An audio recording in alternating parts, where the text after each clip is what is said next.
مرام. وړاندې کوونکی امیر الفت.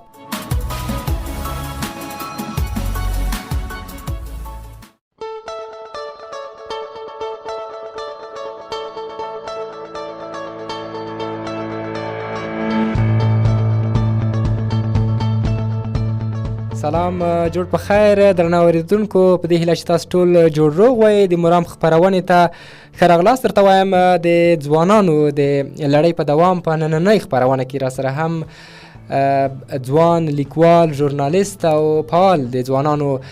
زموږ سره خپرونه کې میلمه دی. د سره به د ده د ژوند، د ده د لاسته راوړنو او د ده د ژوند د مشکلاتو په اړه چې د په ژوند کې څه کړاوونه تیر کړي دي چې دې ځای ته رارسېدلی دی، په دې به سره غږیږو او دا به تاسو ته ډېر در پېژنو. زموږ سره په نننۍ خپرونه کې عبدالرقیب سایل میلمه دی. سایل صاحب، تاسو ته خپرونه کې ښه راغلاست. وایم ښه راغلی خپرونې ته. مننه الفت صاحب، تاسو ته او د سباوون راډیو ټولو درنو اورېدونکو ته سلامونه او نیکې هیلې وړاندې کوم. مننه. سایل صاحب، په لومړیو کې که دا راته ووایې چې عبدالرقیب سایل چېرته او کله زیږېدلی دی؟ الفت صاحب، سایل صاحب یوازې صاحب نه دی. سایل یو داسې څوک دی چې شاوخوا 22 کاله وړاندې دی د کابل په یوه لرې خواره منطقه کې چېرته چې د دولت امکانات ډېر کم دي، سهولتونه یې کم دي، دی دغه دنیا ته یې سترګې غړولې دي. بله. لومړنۍ زده کړې مو له کومه پیل کړي دي؟ زده کړې لکه د نورو افغانانو په څیر ما هم د مهاجرت په دیار کې په پېښور کې ترسره کړي دي، پیل کړي مې دي. ابتدایي ښوونځی مې هملته لوستی. د مکتب لومړنۍ ورځ دې په یاد کېږي چې مکتب ته لاړ وي؟ او فکر کوم یوه داسې ورځ وه چې زه ډېر خوشحاله وم. زما سره زما ذهنیت، زه ډېر کشر وم. کله چې دا اوس دوستانو سره خبره کوم چې زه 15 کلن وم چې زه په ښوونځی ما پیل کړ. که څه هم افغانستان کې دود د 7 کلنۍ کې څوک لومړی ټولګی پیلي. زما ورځ یادېږي، ما سره مې د تره زامن هم ول، هغوی ژړل مکتب ته په راتګ. ولې زه خوشحاله وم. ما مې هغه استاد نه پوښتنه کوله کله مې چې زه په لومړي وار ښوونځي ته تللم چې کوم ټولګی ده زه باید هلته کښېنم. نو یوازې په اشارې سره ده ما ته وښود. نور زه دومره د زده کړو علاقمند وم. که څه هم په لومړیو کې زما هغه فکري قوه له لومړیه دومره قوي وه چې زه باید زده کړې وکړم او دا همدغه حل لاره ده، همدغه د ژوند کولو هغه فرصت دی چې سړي ته فرصتونه مساعدوي. بله. د مکتب دوره کې څه ډول وې؟ همدا ډول ارامه وې، شوخ وې؟ څه ډول شوخۍ دې کولې که نه یوازې همدا ډول ارامه وې؟ والا زه فکر کوم اوس ډېر ارامه سوی یم. یو خو دا چاپېریال به راباندې ډېر تاثیر کړی، دوستانو به راباندې کړی. حتی زه د پوهنتون تر دورې پورې زه ډېر زیات شوخ وم. شوخ په دې وم چې ټوکې مې نه کولې، غوښتل مې چې یو څوک وځوروم او دا دې راته خوند راکاوه چې زه باید چالاک وم. دې راته خوند راکاوه چې زه باید هر چېرته زه باید وم. یعنې دا خپل ځان ما ته داسې اېسېده که هر څوک یو ځای یادوي هلته باید زه وم. نو دا خپله دا زه اوسېدل خودخواهي ده او دا هر څوک نه غواړي چې ځان وغواړي. نو په دې خاطر شوخي مې د همدې په خاطر مونږ کوله چې زه باید هر چېرته حاضر وم. که هغه حتی ما به یو چا به رټلم، یو چا به وهلم، خو بیا به ما هغلته ځان حاضروه او له هغه مسایلو به مې ځان پوهیو چې هلته څه روان دي. بله. سایل جان، په هغې وختو کې به ستونزې هم وې، ځکه تاسو چې کله مکتب شروع کړی و هغه وخت نظام هم فکر کم نوی نظام به راغلی و، ستونزې به ډېرې وې. په هغې وخت کې کومې ستونزې سره چې ته مخامخ شوی چې تا ته اوس په یاد کې پاتې دي او په یاد کې درته راځي، دردوي دي چې اوسني ځوانان نه دي ورسره مخامخ، که د هغې ستونزه نه یادونه راته وکړي؟ زه خو یو خوشبخت انسان په دې یم چې زه په یو داسې کورنۍ کې رالوی سوی یم چې هغې کورنۍ زه مشقت ته نه یم ورکړی، زه ستونزې ته نه یم ورکړی. ما حتی د پوهنتون تر دورې پورې کله چې موږ پېښور نه راستانه سو خپل هیواد ته راستانه سو تر اوسه پر افغانستان کې جګړه ده ولې ما د پوهنتون په لومړي وختو کې چې داسې ووایم چې 15 کاله مخکې ما یوازې د ډز غږ نه و اورېدلی یعنې زه دغسې یو حالت کې رالوی سوی وم صحیح ده چې په افغانستان کې به خلکو ډېرې زیاتې دردونه لیدلي ډېرې زیاتې ستونزې لیدلي خو الحمدلله زه خوشبخت په دې یم چې ما نه جګړه ډېره لیدلې نه مې ذهنیت جګړې ته ورته و او نه مې هغه څه لیدلي چې دا زه فکر کوم او دا ټول کریډټ زه خپلې کورنۍ ته ورکوم ځکه هغوی غوښتل چې زه باید زده کړې وکړم او خپل هغه مسیر باید وټاکم. مکتب کې له کوم کال نه فارغ شولې او بیا کوم کله پوهنتون ته کامیاب شولې د خوښې پوهنځی دې شوه څه هیلې او ارزوګانې د هغه وخت لرلې چې اوس یې نه لري؟ مکتب نه په 1992 کې فارغ یم بیا د کانکور کوم مکتب نه فارغ یې؟ په کلي کې خرد کابل په نوم یوه لیسه ده هغې فارغ سوی یم په 1992 کې کله چې فارغ سو موږ د کانکور ازموینې له لارې که څه هم ما د مکتب له وخته ما یو بل انسټیټیوټ هم پیل کړی و هلته مې ساختماني انجینري ویلې زه په ریاضي کې ډېره علاقمند وم او ته باور وکړه دا یوه ښه خاطره ده ما سره کله به چې موږ ته استاد په ریاضي کې درس راکوه ما کتاب بیا نه ده لوستی یوازې به مې د استاد هغه مثال باندې تمرکز کوه او څه به مې زده کول په همدا سبب و چې زه باید انجینر واوسېږم کله چې کانکور ته راغلم اول انتخاب زما انجینري ده خو ولې له دې سره پخوا کې ژورنالیزم هم ځان ته یو څه ویلې او حتی ما ته د مکتب استادانو مکتب کې موږ یو مناسب درلود تل به د هغه دعا راته کوله چې خدای تعالی د ژورنالیست که خو کله چې کانکور ته لاړم اول انتخاب مې انجینري وکړه او له هغه مې وروسته بیا ژورنالیزم وکړه نو همدا سبب سو چې د هغوی دعاوې او زما د خواري او زما هغه فطري علاقه له دغه مسلک سره چې زه باید ډېرې خبرې وکړم او زه باید هر چیرته واوسېږم او دا جرأت هم ما درلود نو همدا سبب سو چې ژورنالیزم ته لاړم هیلې خو مې له ژورنالیزم همدا وې چې زه باید یو داسې ژورنالیست واوسېږم چې ډېر مسلکی سړی باید کار وکړي له بده مرغه یې وایم افغانستان کې هیڅ مسلک اول خو څوک خپل مسلک کې کار نه کوي دا یوه ډېره غټه ستونزه ده او بیا څوک کار هم پکې وکړي له بده مرغه دا خبره ډېره اوس معقول سوې ده چې فساد موجود دی تېروتنې موجودې دي ستونزې موجودې دي نو زه نه غواړم چې یو له هغو چا واوسېږم چې سبا مې یو څوک داسې ډول یاد کړي چې له خپل مسلک څخه یې سوء استفاده وکړه. پوهنتون ته چې کله کامیاب شوې ځای به هم بدل و مسافري به دې هم نه وه کړې هغلته څه ډول احساس کول او کوم پوهنتون دې لوستی دی؟ زه د شیخ زاید ژورنالیزم پوهنځي ته کامیاب سوم په خوست کې دا پوهنتون په خوست کې دی پوهنتون د تګ زه ډېر کشر وم اول خو کورنۍ پرېکړه دا نه وه چې زه باید پوهنتون ته ولاړ سم ځکه ما ښار نه و لیدلی داسې به ووایم کلي کې رالوی سوي وو کلیوال ولو نو کله چې خدا جرأت ما ته مې په خپل پلار راکړه ټوله کورنۍ یوه خوا خو پلار مې بله خوا هغه ویل چې زه باید پوهنتون ووایم زه باید ووځم زه باید هغه د مسافرۍ هغه ځانګړی ژوند وګورم او په هغه لوړې ژورې تېرې کړم خو کله چې لاړم پوهنتون یو ډېر جلا چاپېریال درلود پوهنتون زه په هغه څه پوه کړم چې زه فکر کوم ځکه راتلونکي کې هر څه جوړېږم کېږم یا اوس یم او نو دا به ټول د هغه پوهنتون د هغه دروازې چې هغه ما په قدم پکې ایښی او زما د هغه استادانو چې ما ته د ژورنالیزم د تعریف په پیل سره د غاټ مسلک راته ښودلی ده او په دې برخه کې زه پوهولی یم نو دا به ټول هغه څه وي چې زه به پرې ژوند کوم او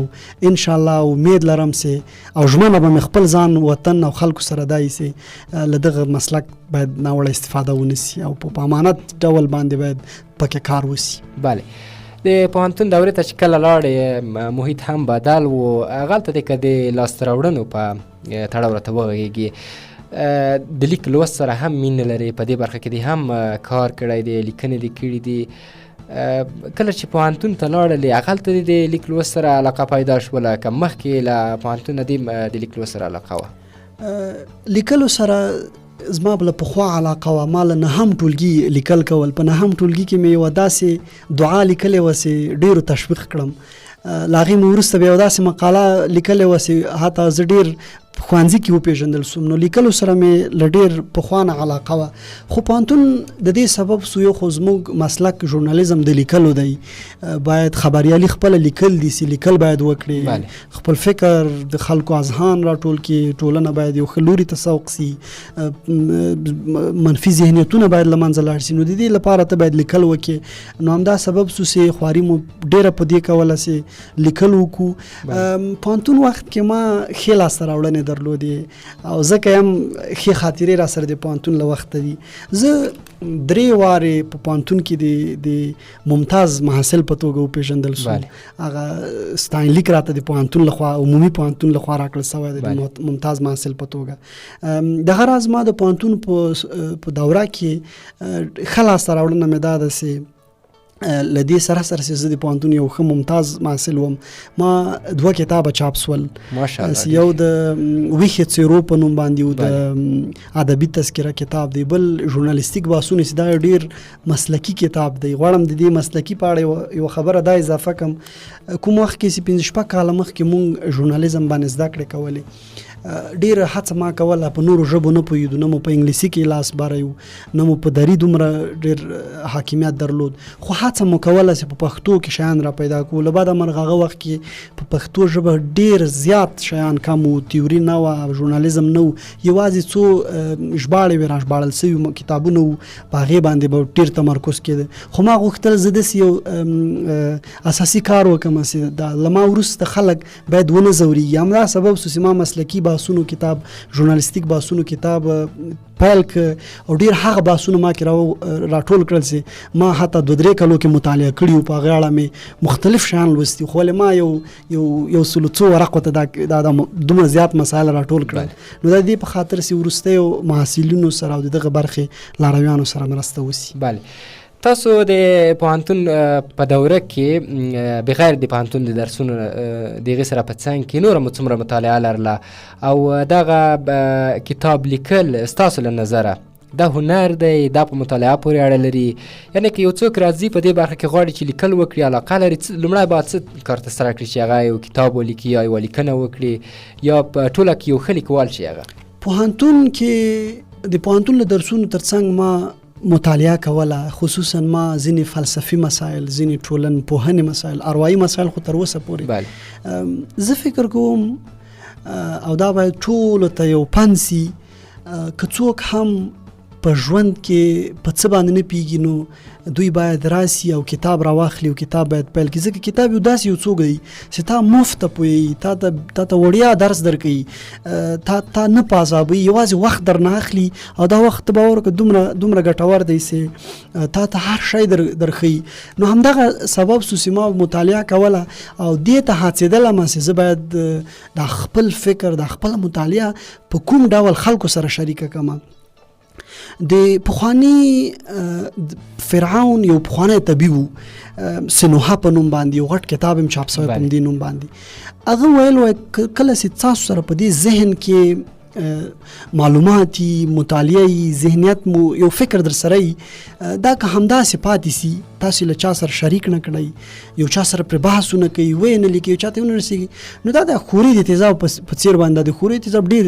شدید دي، نو دا د ستاسې دغه معلومات ستاسې ماغزه خوري. نو دا شی سره چې کله زه مخامخ سوم په مطالعه کې، ما ویل زه به څه مې زده کړي دا باید خلکو ته انتقال کړم. نو همدا سبب سو چې مقالې لیکل هم پیل کړل، بالاخره کتاب سو، هغه خپل کار م راټول کړ، یو کتاب په توګه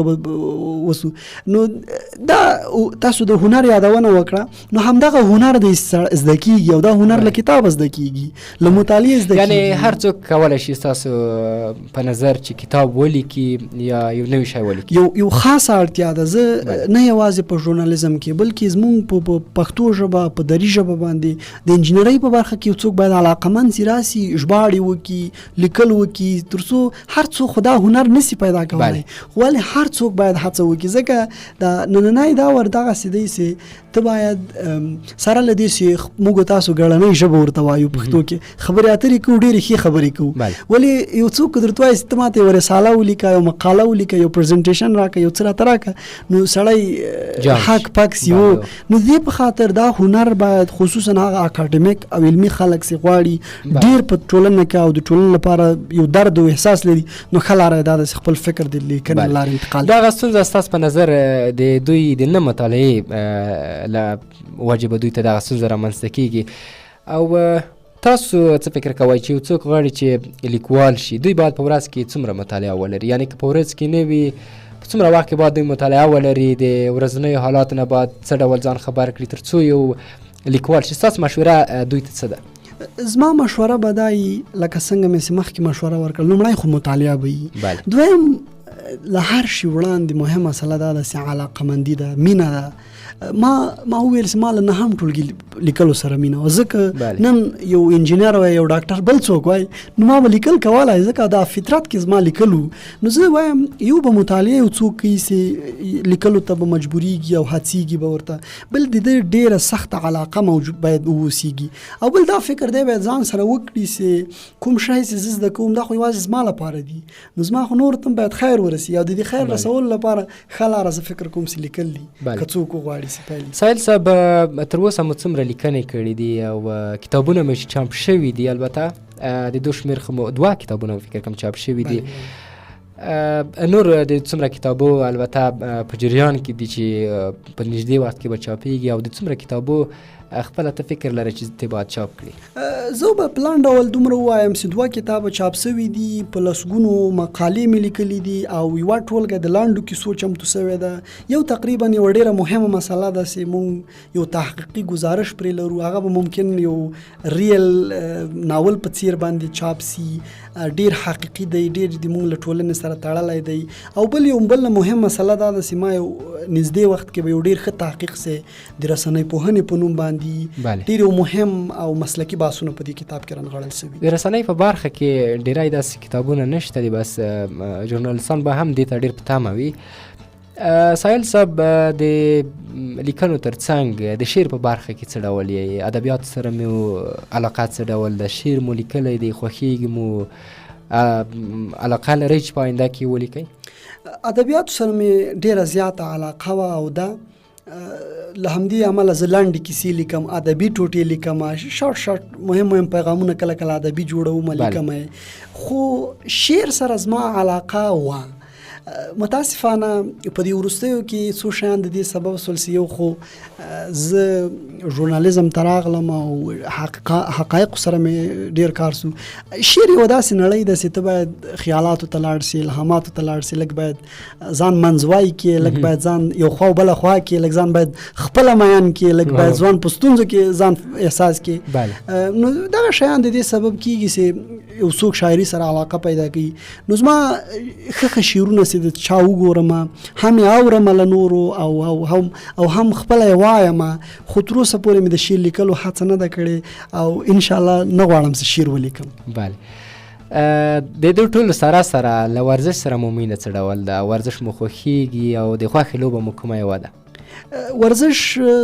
زما د فکر د راسپړلو یوه لاره ده کله چې زه ورزش کوم دومره ښه لیکل کوم خپله رانه لیکل کېږي ځکه فکر مې کار کوي نو زه فکر کوم چې اوس وخت کې د کرکټ په برخه کې زموږ اتلانو ډېرې ښې لاسته راوړنې درلودې نو همدا سبب ده چې کرکټ خوښوم ورسره فوټبال هم ما د خوښې لوبه ده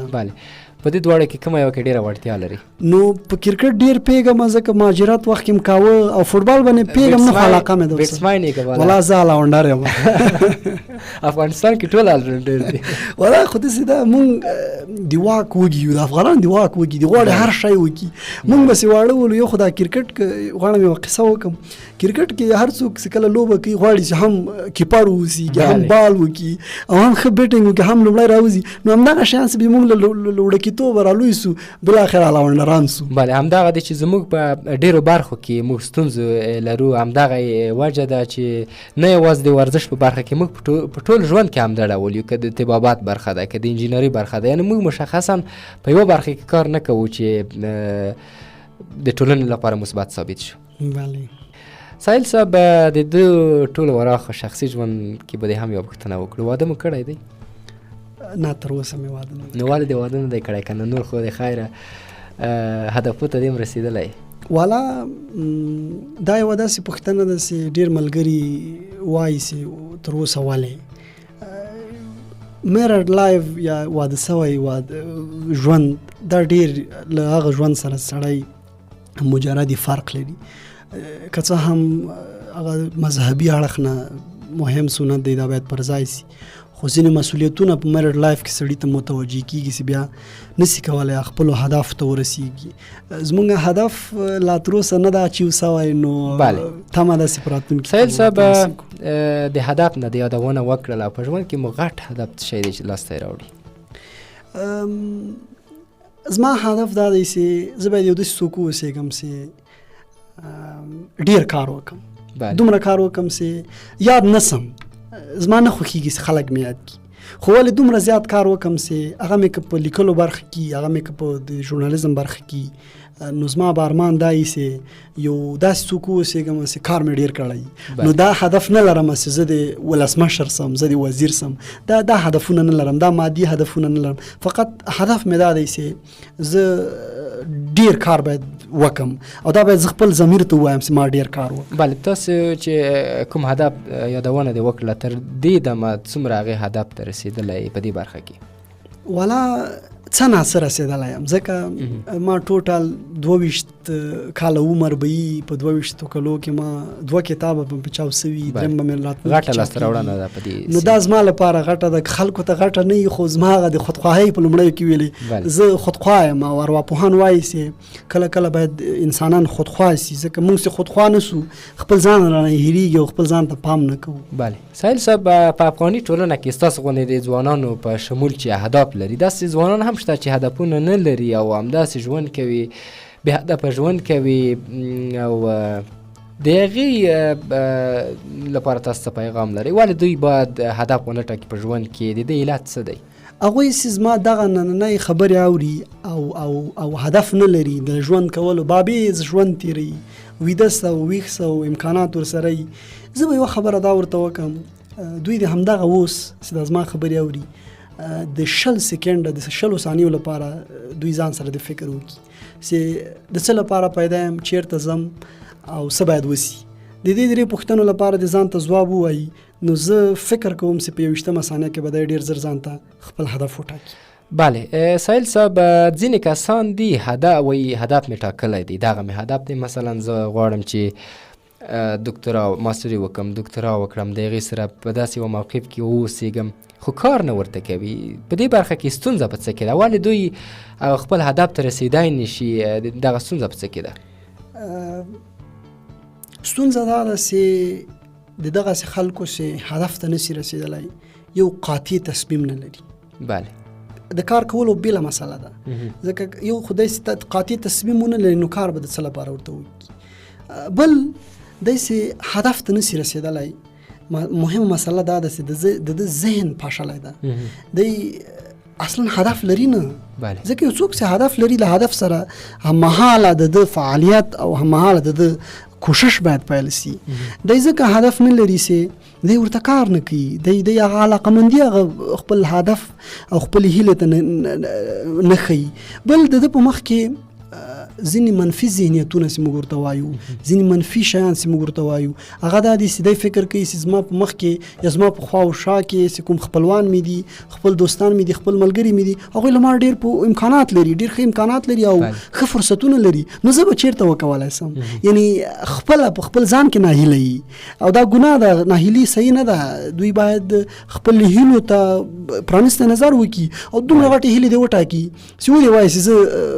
15 کاله وروسته جمهور کېږم دی به وسي ځکه دا ممکن ده دا ذهن یو ارتجاعي خاصیت لري ښه ته که ورته ووایه که څه هم ذهن سره خبرې نه کړي هغه له لحاظه د تظاهر له لحاظه خو ولې کله چې ته تصمیم ونیسې زه باید 15 کاله وروسته رئیس جمهور یم یو ښه باید بزنسمین وم نو ذهن څه وایي ذهن وایي چې دا کس مانه بزنسمین جوړول غواړي نو زه باید دا خپل دماغ دا خپل کار دا خپل فکر د یو ښه بزنس 15 کالو په جریان کې یو ښه بزنس ته ورته کړم بالاخره دی به بزنسمین سي خو که دی ووایي زه نه رسېږم زه به همداسې پاتې یم زه به وروسته پاتې یم یو خو د ده دا نفس وایي چې وروره ته نه غواړې زما افکار نه غواړي تصور نه غواړي نو هغه ذهن او دا خپل انساني قوت چې څومره ده دا خپل په حرکت نه راځي ته به خپل ذهن ته به خپل کار ته به خپل دا لاره خپل ځان به په حرکت راولي یعنې لومړی به خپل ځان ته مثبت فکر به کوې د هغې نه وروسته به پشتکار لري یعنې کوم هدف چې ته ټاکې د هغې دپاره به کار کوې داسې نه دی چې ته یوازې هدف وټاکې بس نور کینه چې زه مې همدا هدف دی بله مثبت فکر خو په هر شي کې پکار ده تا د مثبت فکر یادونه وکړه د مثبت فکر لپاره موږ باید د هرې برخې لپاره مثبت فکر وکړو که څه زموږ په مخ کې واقع کېږي ګورو یې کوو دا ټول باید مثبت اوسېږي کله چې موږ وایو چې دا به څنګه سي دا خو زما ته ستونزه جوړوي دا ملګری مې زما مخ ته تګ نه غواړي ټولنه کې ډېرې ستونزې موږ ټولنه دومره ستونزې لري که په ټولنې بحثونه وکړو ډېر څو ساعته وخت به موږ په ټولنې ستونزو باندې وغږېږو خو نه زه چې کله غواړم بریالیتوب ته ورسېږم یا څوک چې غواړي یو پرمختګ ته ورسېږي بی پازیټیو فقط دی د ځان سره وایي زه رئیس جمهور کېږم زه یم دی د ځان ته دا زه وبلي او په څنګ کې د کار ورسره وکړي حرکت دې وکړي بله د وروستۍ پوښتنې په توګه ځوانانو ته مې په اوس وخت کې پیغام څه دی د داسې یو ځوان په صفت چې تاسو عملاً په ټولنه کې کار کوئ او د یو ځوان په صفت مو خپل نقش په ټولنه کې ښکاره کړی دی تاسو هغه ځوانانو ته چې په ټولنه کې کار نه کوي یا هم دوی وایي چې موږ ته کار نه پیدا کوي پیغام څه دی ورته خلاص پیغام به مې دا وي چې دوی د خپل ځان تمرکز وکړي هر څوک چې څومره هیله لري هر څوک چې څه غواړي ویې کړي باید خپل ځان باندې تمرکز وکړي کله هم چې موږ ځانونه جوړ کړو موږ کورنۍ ټولنه او جامعه ډېره په اسانه ډول اصلاح کولی شو د ځان باندې تمرکز نه مې هدف دا دی چې دی د لومړی خپل زده کړې وکړي خپل هغه فرصتونه دې وګوري دوستانو دې استفاده وکړي چې دی باید هغه فرصتونه طی کړي فرضاً زده کړي هنرونه یې هغه دا باید دا ترلاسه کړي وروسته کله چې دی تکامل مرحلې ته رسېږي له ده خپله د علم له د فعالیتونو دا خپله ورو ورو زه کمیږي دا کمیږي بیا ټولنې ته ځي او ټولنه کې د مثبت لوري لپاره ځي عبدالرقیب صاحب ډېره مننه چې نننۍ خپرونه کې مو سره برخه واخیستله او زموږ خپرونه مو رنګینه کړه تشکر له تاسې مننه مننه درنو اورېدونکو زموږ نننۍ خپرونه د مرام په همدې ځای پای ته رسېږي تر بلې خپرونې چې د یو بل فعاله ځوان سره تاسو ته په دې خپرونه کې راځم تاسو ټول په لوی او بښونکي خدای سپارم پاتې ورځ مو نیکمرغه